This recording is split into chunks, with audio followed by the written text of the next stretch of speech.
Le Tchad exige le départ de l'armée française avant le 31 janvier 2025. Les autorités françaises sont irritées par ce coup de pression, ce coup de pressing digne du Barça des années Pep et de Messi. Alors de quoi il s'agit? Abonne-toi, commente et partage pour approfondir tes connaissances sur le quotidien des Africains. C'est parti. Il y a environ 2 semaines, les autorités tchadiennes ont dénoncé les accords de coopération militaire qui le liaient avec la France. La question que tout le monde se posait, mais c'est quand les soldats français allaient partir définitivement du sol tchadien.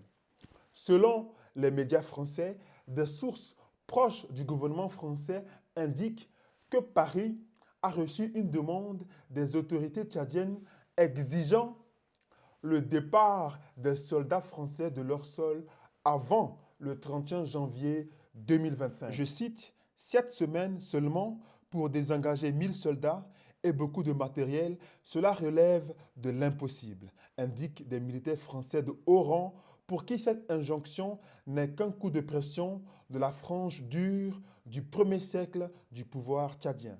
Fin de citation. Un premier calendrier de retrait s'étalant jusqu'en mois de mars a été refusé par les autorités tchadiennes, le jugeant beaucoup trop long. L'idéal pour N'Djamena serait que le départ des Français soit effectif avant la fin février et le début du Ramadan. Bravo aux autorités tchadiennes qu'ils continuent à être aussi rigoureux. La naïveté n'a pas sa place dans cette histoire. Car plus ils vont laisser le temps, plus ces gens-là vont pouvoir agir de façon bizarre. N'est-ce pas? D'ailleurs, le ministère des Affaires étrangères tchadien a annoncé que ce vendredi, 120 soldats sont montés dans un avion militaire français et sont partis rejoindre leur patrie. C'est une très bonne nouvelle. Oui, désormais, nos autorités maîtrisent les usages diplomatiques et la rigueur, la froideur du terrain. Voici l'information. Abonne-toi, commente et partage pour approfondir tes connaissances sur le quotidien des Africains. On est ensemble.